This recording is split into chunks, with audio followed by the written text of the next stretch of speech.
Gonna now, yeah, once you do that, There we great. go. Oh, perfect.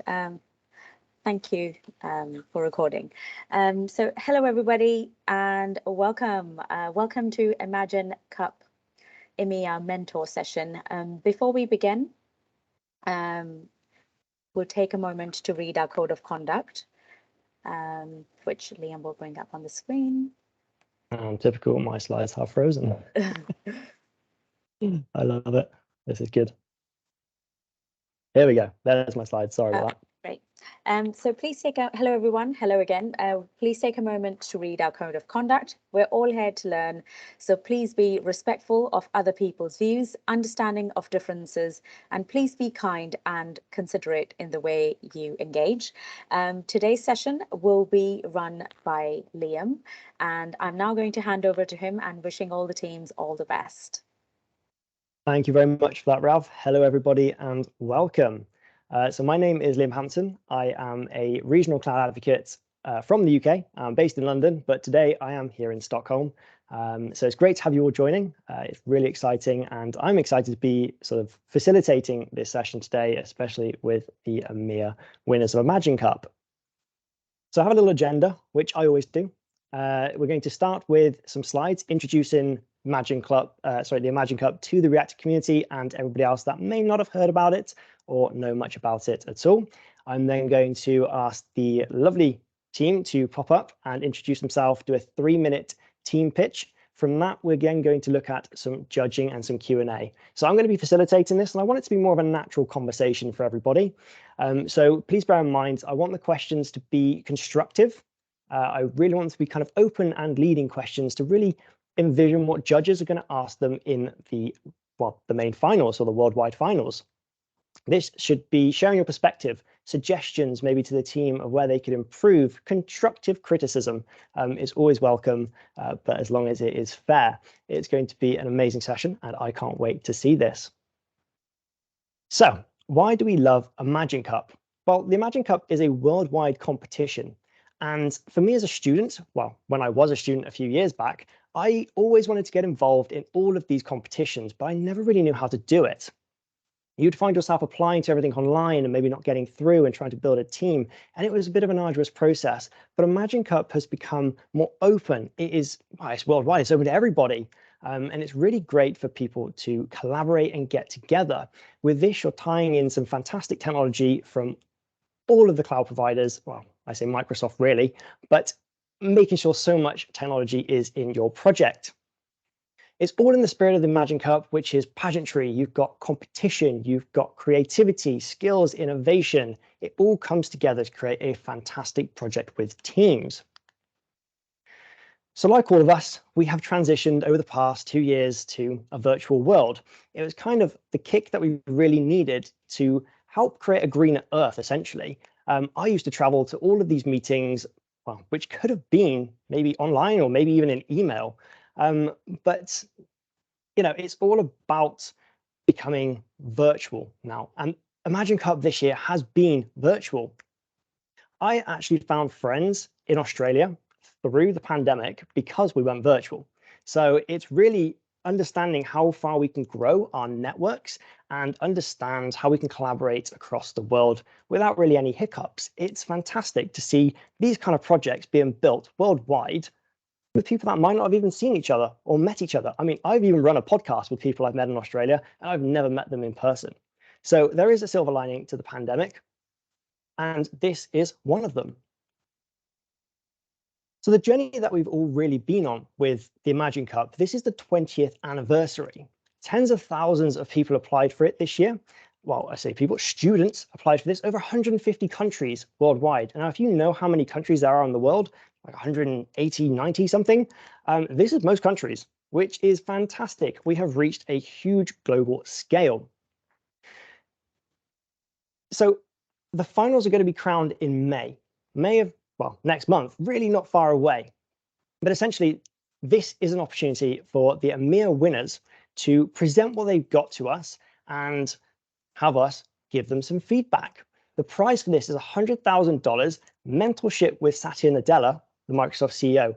And not forgetting, I don't think it's on the slide here, but we've got $50,000 of Azure credits, I believe, or so I've been told. I personally think the mentorship with Satya Nadella trumps any monetary prize because that is just going to be invaluable to even have a conversation with him. Not to mention, when they get to the finals, they are going to have millions and millions of views worldwide, which is exciting. I'm sorry, I don't mean to scare you, but it's exciting because it just shows that this is such a global reach. And of course, if you want to get involved, please do get involved on Instagram using Microsoft Imagine Cup, on Twitter at MST Imagine, and on Facebook, the Facebook group Microsoft Imagine. The more promotion we get, the more you spread this, the better it becomes year on year. So what did our teams really get up to this year? Well, there was 4 main categories. You had Earth, Education, Healthcare, and Lifestyle. Now, Imagine Cup, like I said, is changing the world for the better. It's all about social good. Now, a few years ago, I was working as a software engineer, and I was part of another global hackathon or global competitive, a competition essentially. And I got to the global final, so I totally understand the pressure that this team is under. It's fantastic. Now, mine was all about creating or helping lost loved ones find each other after a natural disaster. So you can see where these hackathons are really trying to collaborate, get everybody together, create these solutions to better the world that we're in. Now, the judging criteria that we are going to go through looks a little bit like this. Now, if we just take a second to look at this slide, you'll see 40% is on technology, 20% is on diversity and inclusion. And that is where it really shines. It's fantastic to see the judging criteria is really taking in bigger chunks of diversity and inclusion across the board now. So there's less on the feasibility of whether it's going to be feasible to implement, and more so, is this in regards to gender, ethnicity, is it a better project to help diverse characteristics, for example? And I love that. And that's all part of Microsoft ethos, being together as one, essentially. Now, we've whizzed through those slides super quick, which I'm really happy for because we've only got about 30 to 45 minutes here, and I want to make the most of this time. So I'm going to introduce vBionic, the EMEA winners, to the stage. If you can pop up and we can have a little chat. Hello, everyone. My name is Zan. I am the founder of Exoheal, Team vBionic, and I work on the robotics side of things. I'm currently studying robotics and intelligent systems at Jacobs University. Hi, everybody. My name is Ramin. I'm a first-year computer science student at Jacobs University Bremen, and I am the CTO and lead mobile application developer at Exoheal.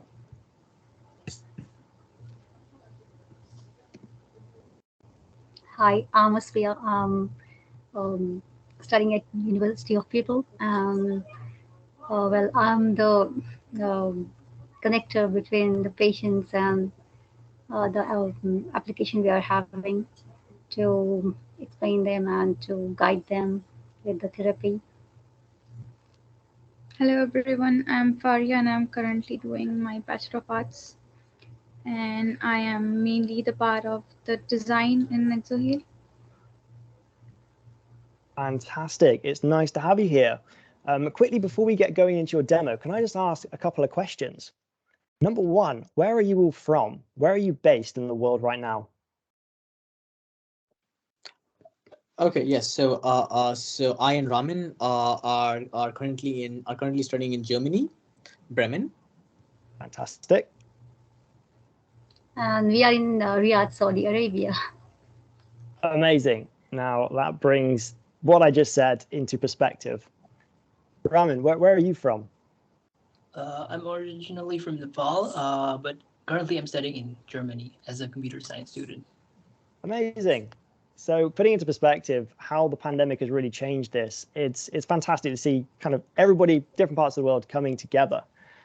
So another question before you get going, what made you want to apply for Imagine Cup? What made you want to join and put forward a project and sort of go for it? Okay. Okay. So why did we join Imagine Cup? Right. So basically, speaking, we have been working on ExoHeal for a few months, and Imagine Cup was right around the time when we wanted to incorporate Azure technologies, what do you call it, with the whole device, right? So Imagine Cup came in the sweet spot when we were actually trying to incorporate these technologies, and we just said, hey, yeah, let's use this opportunity and see where we can go. And throughout this journey, we are extremely grateful towards the mentorship that we've received. It has helped us improve our project beyond words. We've been able to what do you call it, improve on our pitch, work on our devices as well, and it's been a wholesome journey for us. Amazing. That's fantastic to hear. So I'm not going to take up any more of your time now. I'm going to let you get into the demo, get into what you have to show us, and everybody that's on the call, please be thinking about the judging criteria and questions that the judges may ask them in the final, preempt what they have, what they might ask them, and yeah, I'll let you take it away from here. All right, thank you. I'm going to be sharing our screen now. It's nice meeting you.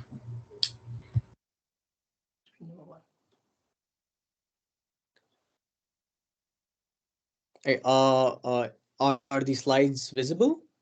If somebody can confirm.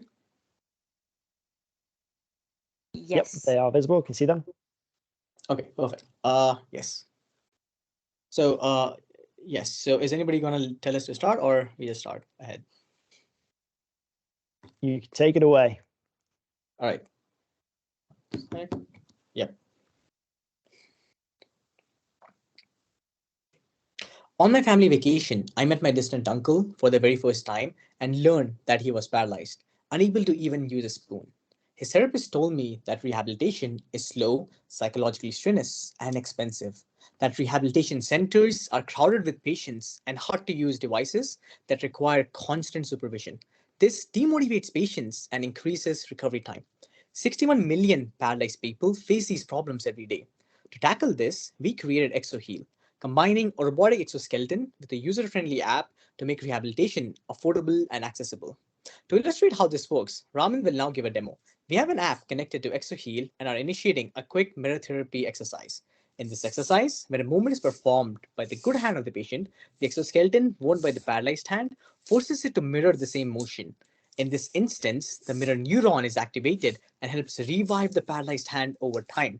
The patient then receives easily understandable feedback for each finger, and the report is sent to the doctor. The doctor then remotely monitors their progress and guides them, drastically reducing labor costs, travel time, and enables them to cater to more patients.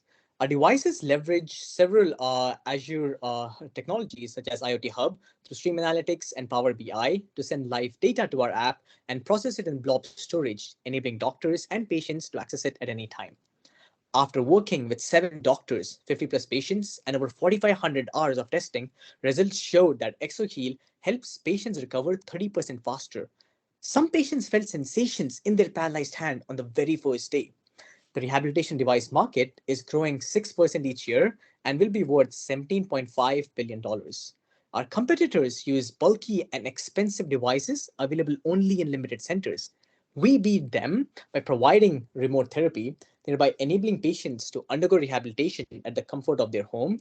Using Azure, we are training our machine learning models and providing gamified rehabilitation, meaning patients receive adaptive assistance and feel empowered to put in the right amount of effort. Moreover, we bring the price down from $15,000 to $1,000. We accomplish this through the team's experience in developing robotic prosthesis, app development, design, and working with patients. We are targeting over 50 hospitals in India and have already established partnerships with 8 of them. We'll be using a B2B 5-year leasing model to provide devices in bulk to partner hospitals who then distribute it to patients.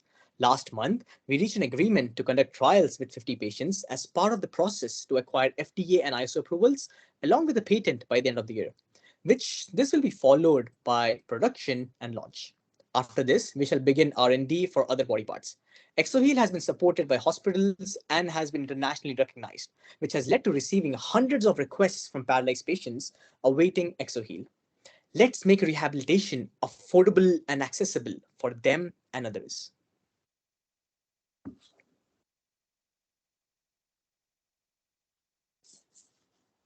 That is amazing. That's absolutely fantastic. I'm really intrigued to see that demo again. Can you show us that one on the screen? Yes, let us reconnect. And That was super good. I'm impressed with the cost as well. That is like mind-blowingly cheap compared to the rest that you had up there. Like that's incredible. Well done. oh, thank you. So Try picking this up as well. anybody who has questions, please either use the chat or pop your hand up or let me know you have questions. Pick it up. Okay, I just want to drop in real quick because like I'm one of the mentors, right? And I must say that from the first day I saw this pitch to today, there's a Grand Canyon of difference. Like it's massive improvement, and I just thumbs up on the whole thing since the beginning. So team, like I'm proud of all the changes that's been going on, and I'm very proud of where this of the journey you took through this pitch. Fantastic. Thank you so you, much. Maxine. It's the mentorship which helped us improve a lot. Thank you so much. Just to add to that, as the other part of the mentor team, I got almost emotional to see how much, just from what was it, Friday, our last session, to today.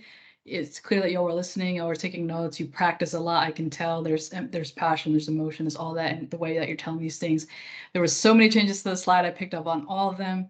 I'm so proud of y'all and congratulations. There's so much growth, and obviously I wish you all nothing but the best. Yes, Thank and you. thank you so much. We really appreciate we really appreciate all the feedback and advice that you've given us. We had so many brainstorming sessions over those, and we wouldn't have been able to come this far if it weren't for your valuable feedback. Amazing. It's fantastic to see the mentorship that's been going on here. You've had some fantastic mentors, and the product that you've shown, that's mind blowing me. I was kind of staggered a little bit. Wow, just wow. Okay, so we have a question. Corey, you have your hand up. Yeah, thank you. So yeah, this is the first time I'm seeing the pitch. I'm curious because you showed the photos of the competitors or their products and how sort of big and clunky they are. And I'm just curious. I've been kind of using those systems or products before, and yeah, you have to go into a hospital and you have to get all set up, and someone has to watch you use it. But I'm curious to kind of see your what the connectivity is of your device, the power that's required, like how easy it is for me to get this working in my house if I wanted to. Okay. So how easy? Okay. Yes. So so basically speaking, you were quite right on the competitors. For the competitors, the patients will have to go to these centers, and then someone will have to guide them through every step of the process.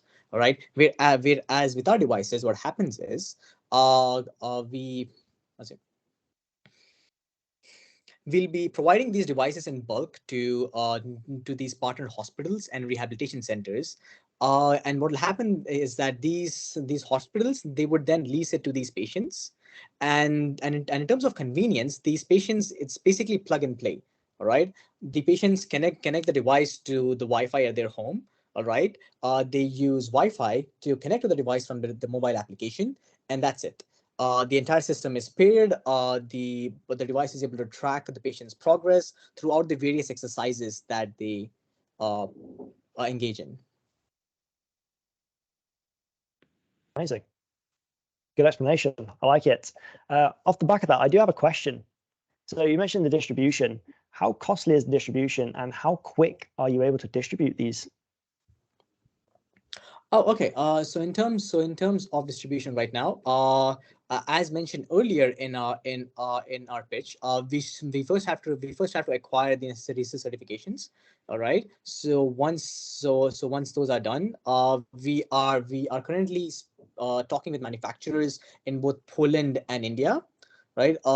And as per our conversations, we should be able to produce approximately at least 30 devices every single day. And these can then be distributed based on based on contract to these partner hospitals. We have this plan towards the beginning of next year. Brilliant. That's good. That's good that you thought about that one. because I think distribution will probably be the hardest one, especially with sort of finicky devices like that. And getting down cheaper costs for production is ultimately a big aim. Justin, you have your hand up. Yep, so great job, team. This was the first time I have seen of your pitch. I am a mentor for another Imagine Cup team and such, and what I really love about this one is how you integrate the use of Azure and the hardware that you have in the hands. And so my question is, if you're given 3 to 6 more months of engineering time after Imagine Cup, what do you plan to do with that time to improve your product?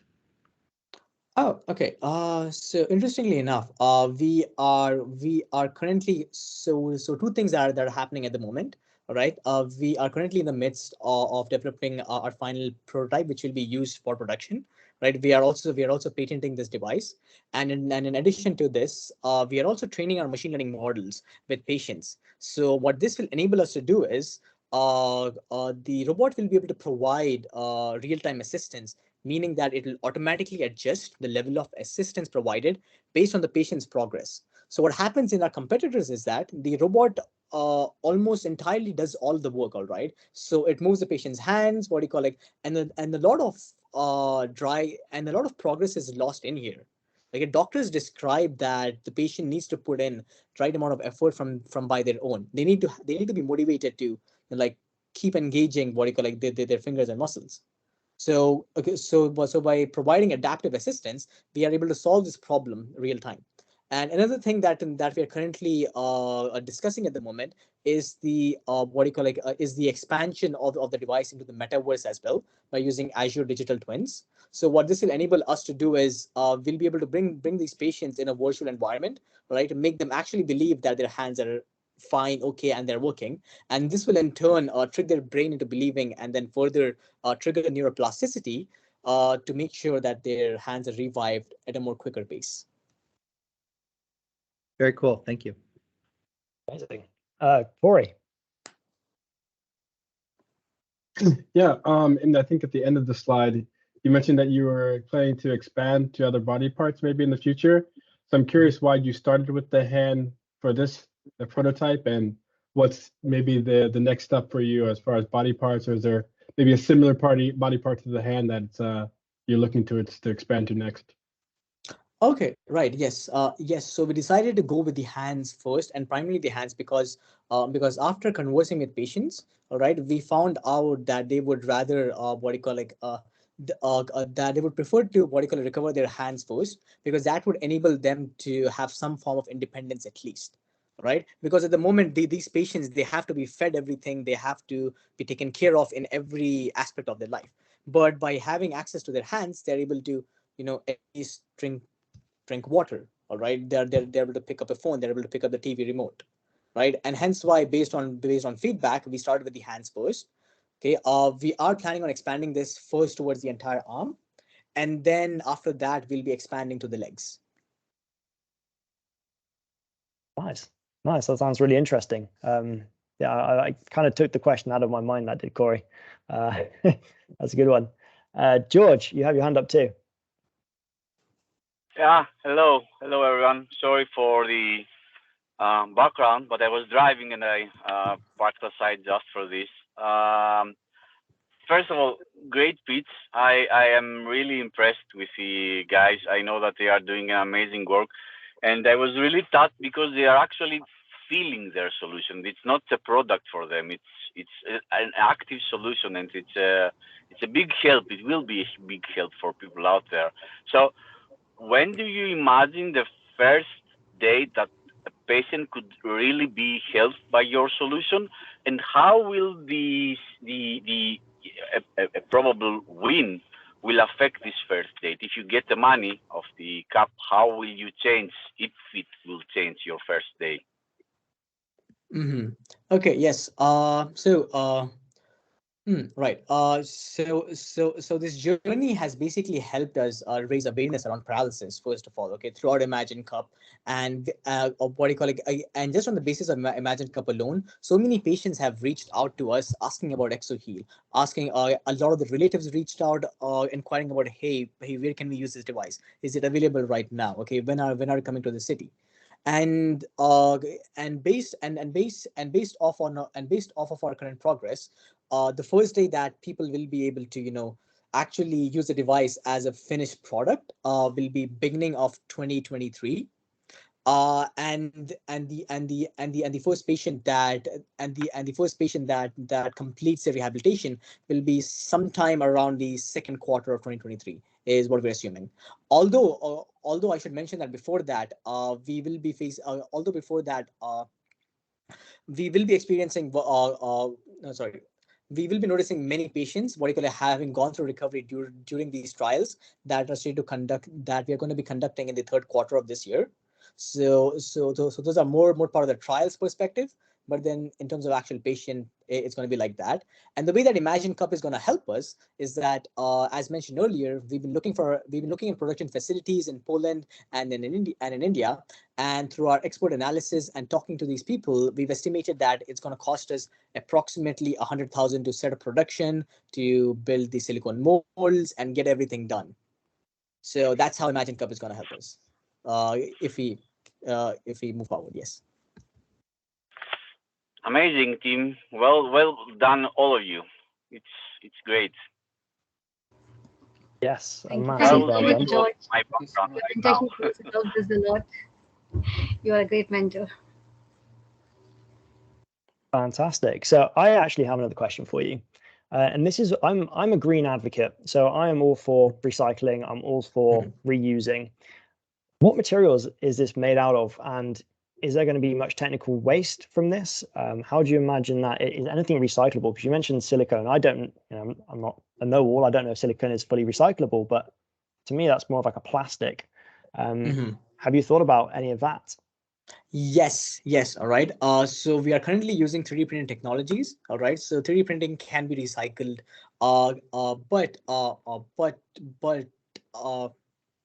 But when we will be offering these devices to hospitals and rehabilitation centers, these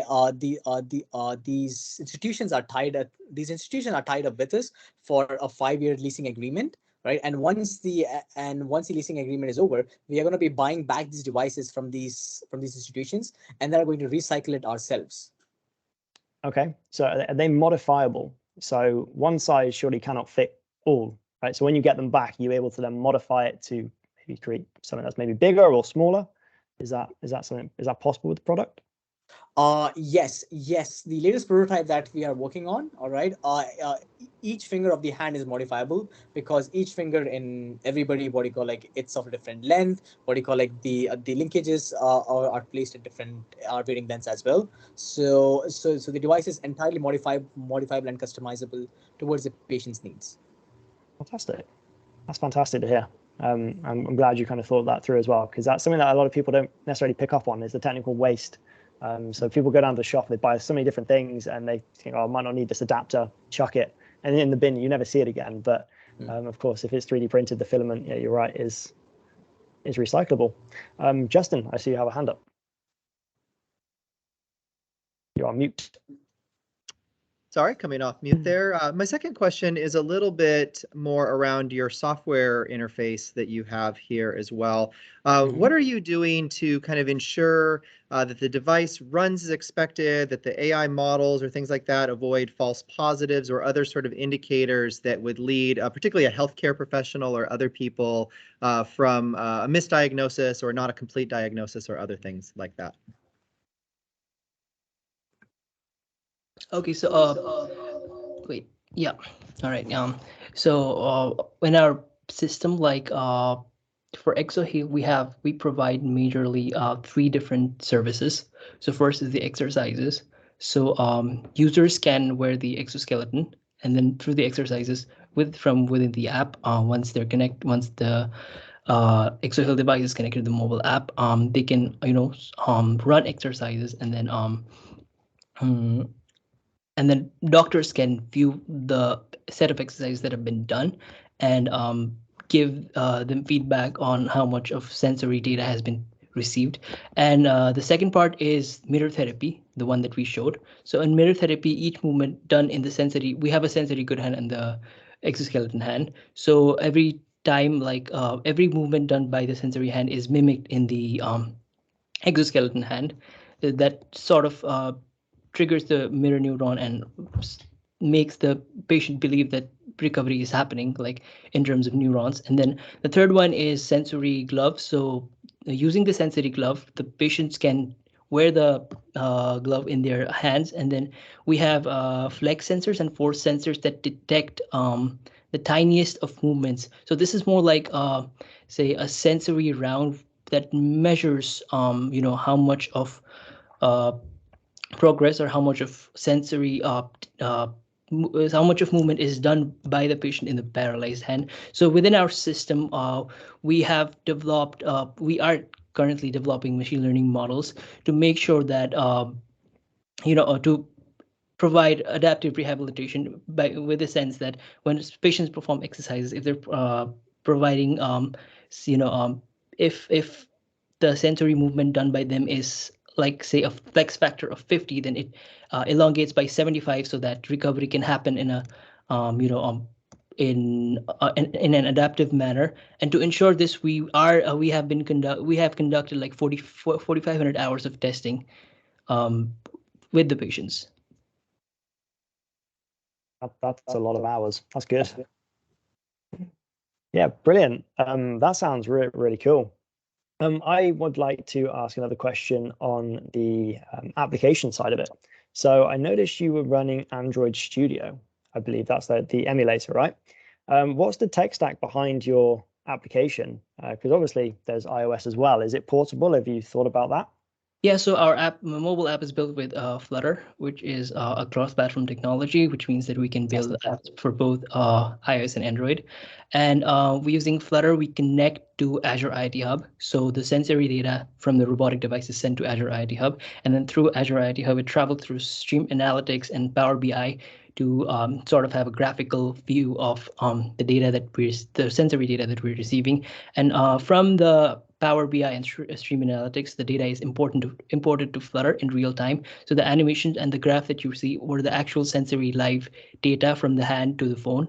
So from once we fetch the data, the sensory data from the sensors in the exoheel hand, we upload it to storage, Azure Blob Storage, and from Azure Blob Storage, patients can view the data by amongst themselves, and then doctors can view the data for patients that they have been assigned to in the system. And we also make use of Azure Active Directory for user authentication and basic login for doctors and patients.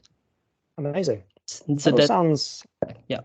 That sounds fantastic. And to me, it kind of sounds quite tightly coupled. Have you thought about failover? What happens if one of those elements goes down? What happens if Power BI goes down, for example? Or maybe if you lose Wi-Fi, what happens then?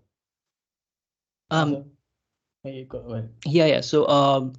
So communication can happen like in two ways. So this is something that we had been using before we integrated Azure to our services. So communication can happen via Bluetooth as well. So we're using Azure IoT Hub for now, which is very reliable. But sensory data can be streamed using a Bluetooth module in an Arduino. So yeah, that's it. Fantastic. I'm glad you thought about that one. Kind of covering all my bases here. This is brilliant. I don't actually have any more questions. I thought that was a fantastic pitch. I think the product is amazing, and I can clearly see how you've won EMEA. Does anybody else in the chat have any questions?